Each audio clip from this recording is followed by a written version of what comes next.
Hey creators, thank you so much for looking into the new macro creator. This has been like a 4-month project now, and I'm really proud of it. I think it's coming together really nicely, and it can do so much more than the default macro creator, or the macro festo, if we want to use fancy names.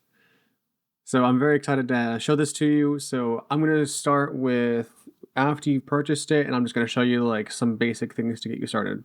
When you first make your purchase, you're going to be receiving an email probably within 10 minutes. Max is the 10-minute mark. If it's anywhere past 10 minutes, then contact me and I will get you that information. But you should receive an email that says, thanks for your purchase for the macro creator.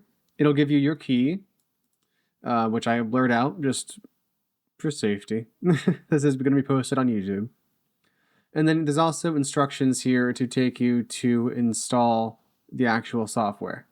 So there's some details up here. Basically, this is the same command you'll use to update whenever there's an update to the macro creator.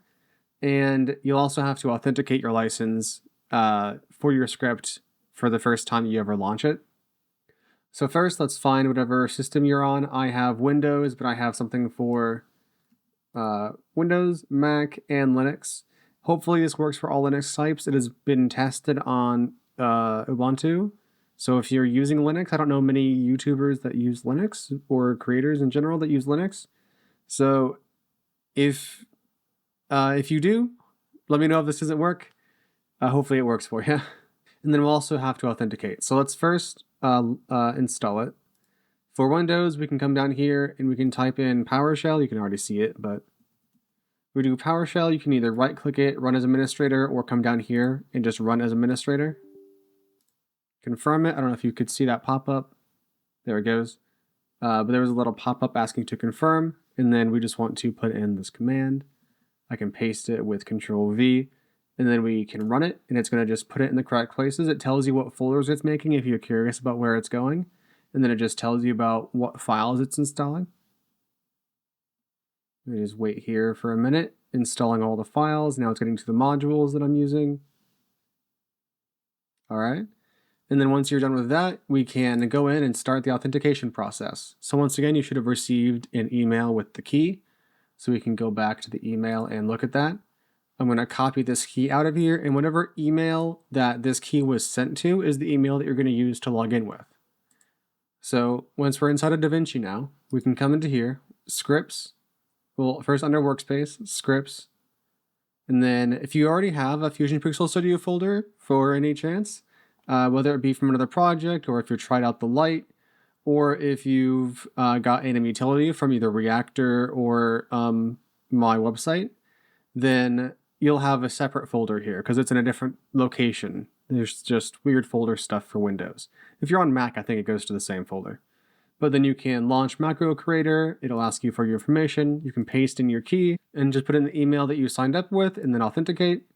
Give it a second. It may take a minute to load because it has to connect to the online systems and make sure that it is correct. But then we can log into the script. And now whenever we want to use the script again, all we have to do is come down here to scripts and then find the right folder and then launch it, and it will bring you into the script immediately. There's no more authenticating after that. You can always deauthenticate or deactivate your license right here just by clicking this.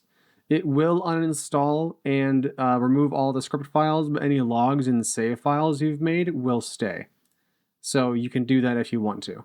And then there's a bunch of information over here in help if you need information about if you want to suggest a feature, report a bug, see all the updates, see tutorials. I have a big thing for tutorials.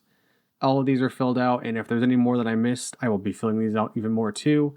Just more information about how to use this in more detail. And there's also going to be a whole guide coming out with the actual release video. So all of this is going to be done next week. So right now you're kind of going off of my introduction here and the introduction video that you should see in your email. You should see an intro video down here. If you don't, check out the website that I've sent you in this email that you're currently watching this link from. And that website has a video on it that'll show you a lot more of what you can actually do with it and a little bit of how you can do it. We can go ahead and make our macro name. We can just call this example.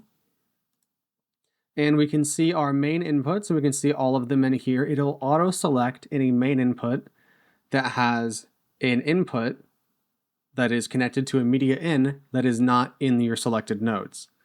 So when you go to open this up, to actually have it appear correctly, I guess let's start from the beginning. Let's select everything in a group selection. It does not matter what order. And then we'll select one node that's going to stand as our controls node, which is actually going to be where all of the controls that you make with this tool are going to be going onto. If you have a group, make sure that it's closed and you just select the outer group. You don't select the nodes inside because that's going to duplicate. And also, if you have a media in, that's going to be more like a transition, or it's going to accept something like for a Fusion node in Fusion to do something, an operation of some kind.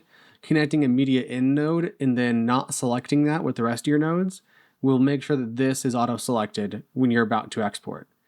And for me, I also have Resolve Essentials to open up the Fusion Hotkey Manager, and I have a hotkey made for my script as well. So all I have to do is press Shift-M, and that's going to bring it up. So I would really highly recommend that, because that's going to get you into a groove when you're making macros. So, like I said, we can make our name right here. We're just going to call it example. And we can see we have our main input. It's the foreground of the merge 3 selected because it's connected to the media in. And then we also have the merge 1 output over here connected to the media out. And this is auto-selected because anything on the media out will be auto-selected. Anything with the media in will also be auto-selected. So to start, let's view the macro preview as the actual inspector. We can view it kind of from top to bottom, just like how we can over here. So we can see anything in these first 3 spots. You can imagine they're going to be up here near the top. And in fact, if you put an image in the top slot and make it a header, it'll go up in this top section. So if we go up here, add image, we can actually search our computer for images. And I actually tell you the ideal sizes for images. It's 355 by 123 in height, but you can go higher than that, but understand that the more space you take up in that direction, the more control space you're taking up. So we can go ahead and add our image. I'm just going to use some from the stuff you guys got from the macro creator files. So from the downloaded files that you should have also gotten from Forthwall, you should have gotten a big package of things. There's examples, there's images for putting in videos or just to have. And then there's other information to download as well, but there's images in here, and I'm just going to use one of these images, my logo here. And I'm going to give it a preview name of just FPS logo. You always want to give it a preview name because this is going to be turned into the ID, and it's also going to be the name used up here so you can actually know what it is. So you're not just stuck with like a long path to an image. And then to make it a header image to go above the page names, we can just check this box, make header image, and then we can just press add, and it just adds our image right there. Super easy. If we wanted to remove it, we can always uncheck this, and we can always rename it with a double click. In this case, we can't rename images. I don't know if that's just something I didn't want to add or if there's a reason for that, but you can't rename images, at least right now. That may be in the final release, I don't know. If we come back up here, we can then add labels, tabs or pages, separation lines, buttons, checkboxes, and spacers. And then we can also edit any expressions, button code, and text in our comp or in our macro preview list. And we can also quick open to a bunch of different locations. So we can open up to our saves folder because there's a quick save option, and I'll talk about that in the main video. But then there's a bunch of other things like the logs folder. When you're using this, any action that you're doing is going to generate an action log in the logs, and that'll help you figure out when things went wrong. I'll be updating this in the future to include actual errors that I know are going to be happening. We can come up here and we can add a tab, and we can name our tab obviously anything. So we can just name this text, for example, because there's text in our macro here. We can also choose an icon for it. This is out of just a pre-selected number of icons. There are theoretically more you can make this for, but I just wanted to choose these just for simplicity's sake. I might update this in the future to include all of them, but that will be a future update many months down the line or years. So we can choose from these, and if we hover over them, we can also see what they're called internally. This one looks like the text one, so I'll just go ahead and choose text.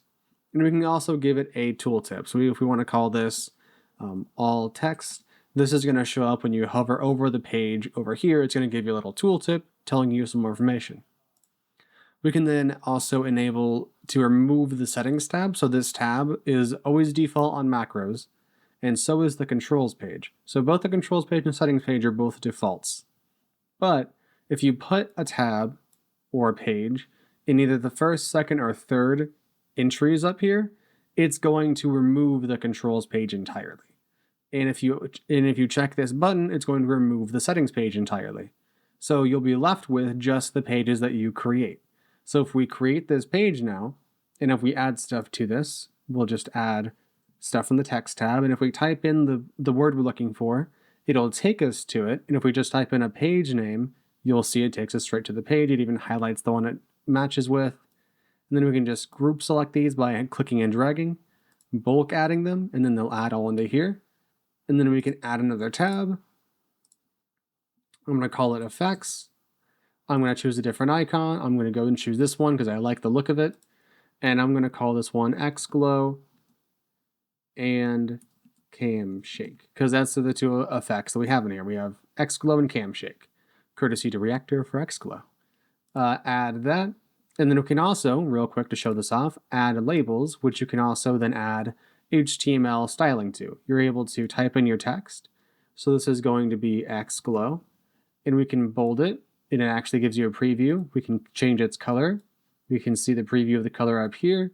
Let's choose a nice little pinkish purplish, and we can see we have the preview right there. We make it a nest, we can choose 5, and we can make it visible. This is going to enable you to be able to hide and show controls, because you can put controls in invisible nests to make them like a hiding nest. I don't know how else to phrase that.